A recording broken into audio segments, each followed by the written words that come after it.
Little bit of blue sky. Last week we obviously had quite a lot of rain. Wind, yeah, lots of that. And on Sunday, a tiny bit of thunder and lightning, which was exciting. Glad to say though that everything stood where it was supposed to be and I can relax going forward now. I've had a number of questions as to why I'm moving the bus so many times and why now and why am I going around in circles. So I'm going to do a quick recap and then I want to concentrate on here. So here's where the bus started its journey, tucked away in this corner. It just felt like the perfect spot. At that time I'd recently put the fence around here, so it felt kind of secure. I could see the house and it all felt really good, but it was a very wet winter. And being where I am down here, as I was doing all the work on the bus down here, I soon became, I guess, aware that I was going to get that really mucky, especially with the dogs. But the truthful reason is down in this corner with no street lights, no electricity to the house, no solar lights and no solar power at night time, because it was shorter days, I couldn't see past the first row of trees. And I got a little bit spooked down here, so I moved it over there.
Right, bus has moved from there to here, loving it here.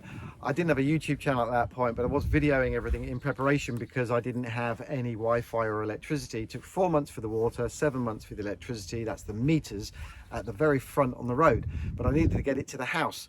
So I tried with my Lamborghini tractor and the digger on the back to dig a trench from the road to the house. I got about 10 meters and then I broke it. So I got a plumber in. The plumber had his own digger and was more than happy to dig a trench. So I let him do his thing to the front of the house. We then laid down all of the relevant waste pipes and so on and the water coming in. And then I got the electrician in before I had the electricity connected to run all the conduits through. So I helped them with that, get everything in and kind of get as much future-proofed as possible. So when the electricity was connected, I let him do all he's got to do.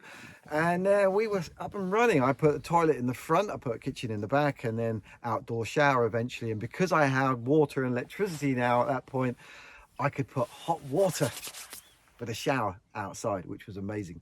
But the house still looked like a ruin. The Wi-Fi was only running through a telephone line and it was weak enough for the house, but down here non-existent. So I had to make that call. Even though I'd finished the majority of the bus here and put the decking down, all the effort I made, it made sense to put it up there, because then I could surround myself in the house, know where everything was. I can keep my eye on everything. I put cameras, dotted them around everywhere, and it just felt more secure. So I moved it up there.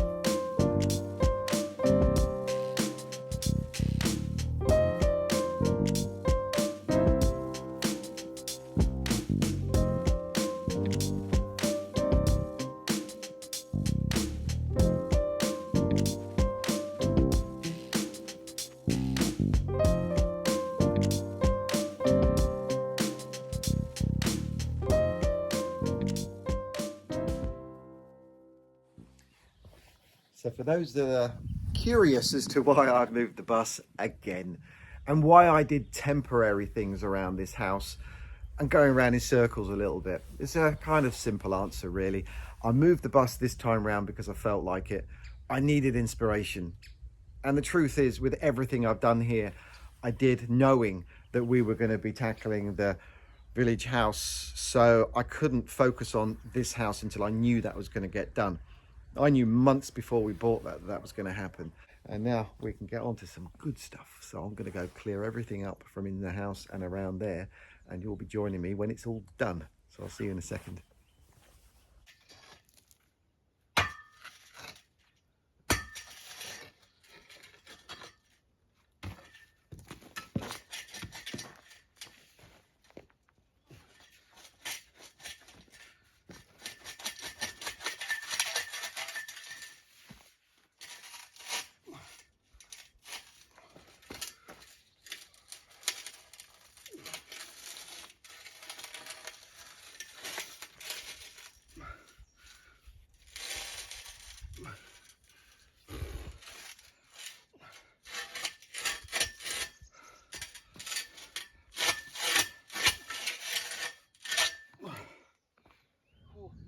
Two to go.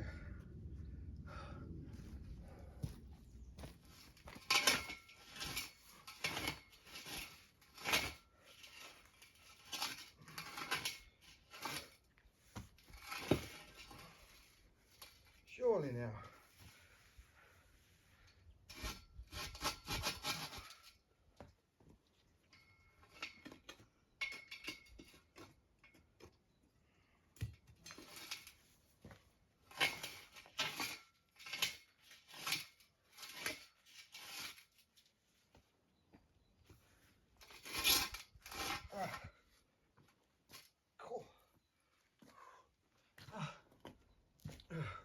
One more.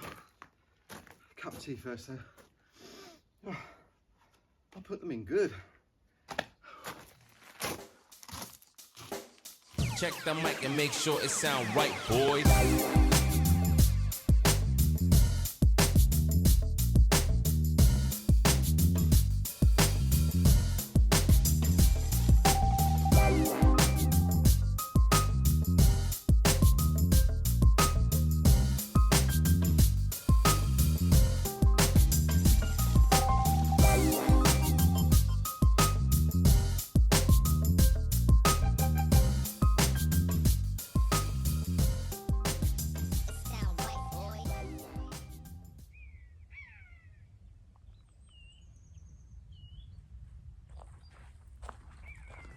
That has taken all week to clean up around the house and inside. Can't believe how long that took, but there was so much stuff to clear. Still got this mess down here, but that'll just come in time. The important thing is we can now walk around the house through the inside without tripping up for the very first time properly.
Moving the bus down the garden was a really good idea. I'm so pleased I did that. Looking at the stars at night through the window and waking up in the morning with the sun rising over the hill is just beautiful. And what a great way to clear the mind. And boy, did I need it during the course of this week.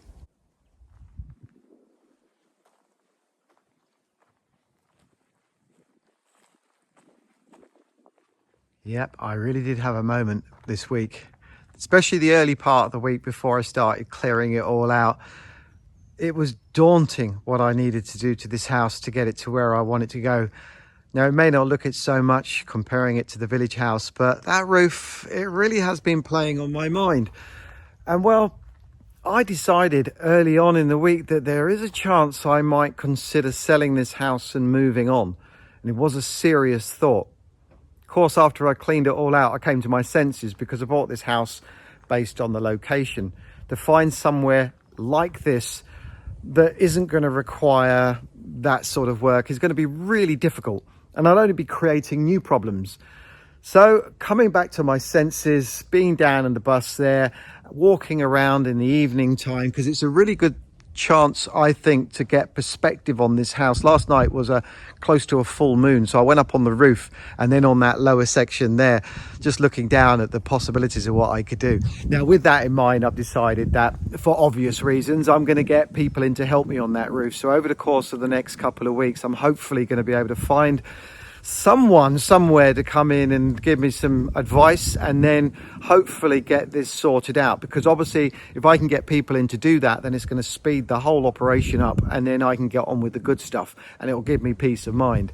Now, that is extra expense, but I can't have that roof over my head worrying about it, so it is something that's worth putting a little bit of money into it. While I was looking at the house on the outside, by the way, I decided that I would put the kitchen area there back into that square room behind the shower. I can shut the door. I've got a better layout in there. Can't show you it just yet because it's a bit of a mess. And that little spot there will be good for the garden furniture. This little retreat from the wind and rain, and obviously going into the winter with the moisture in there and so on, it didn't make much sense to keep it as it was. Just gives me another little space to sit in while I'm pondering what I'm doing here, and in the evening I've got somewhere to eat. So yeah, that's relaxed me quite a lot doing that. But there is another option that I've got going forward, because I am going to need to have a workspace eventually. So whatever I do, a workspace or an extension on the back of the house, I'm going to talk to an architect and just get their perspective on it. Because no matter what I do, I'm going to have to get that approved, basically. And it's going to be a lot cheaper to do something down there as a workspace. But potentially further down the line, if I ever do come to sell this house, then having an extension on the back of that is going to make much more sense. But I am running at an incredibly low, tight budget. So the other side of that, of course, is it's going to take a little bit of time to get the approvals. And that gives me time to just reassess the whole thing and put it off for as long as possible, I guess. But at least if I know that I have all of these options, it puts me in good stead going forward. Of course, the priority for me is get that house livable and turn it into something that I can call my home. It's going to take a little bit of work, but once that roof's sorted out,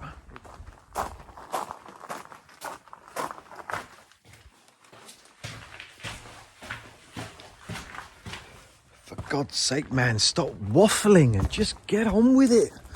Yeah, I know. You know what?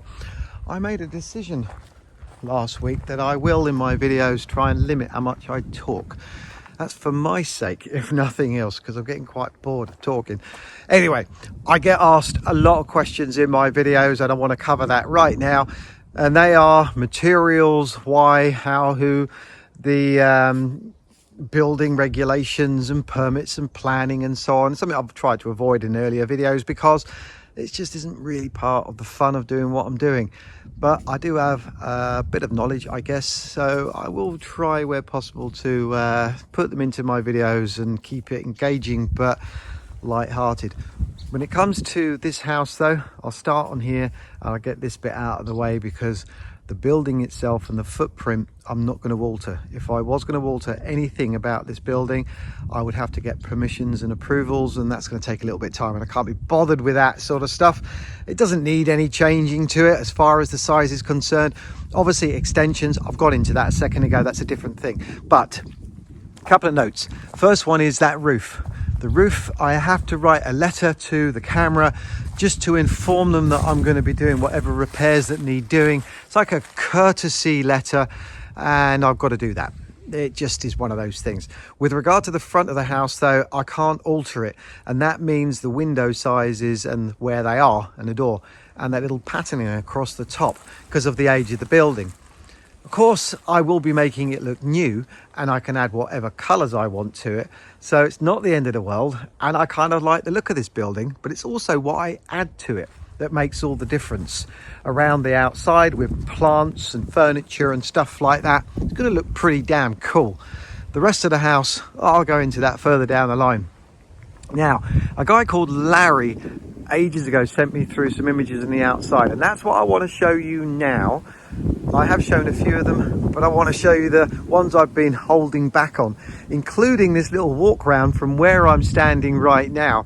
And I think it's going to give me a lot of inspiration, and hopefully for those of you that are watching can get a little idea as to, you know, what it could potentially look like. Now, these are his ideas based on some drawings that I done in an earlier video, but it definitely is going to help me one way or another. So Larry, thank you very much, and maybe we'll talk again soon. Hope you're still watching.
Yep, inspiration to get those creative juices flowing. That's what I need right now, because over the course of the last couple of weeks, it's pretty much been like this the whole time, with a few moments of blue sky.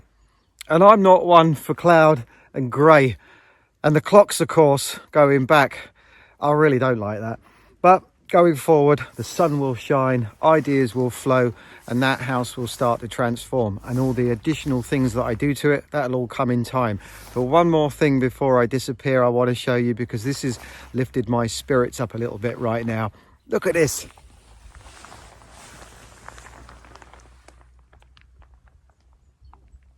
Oh yeah.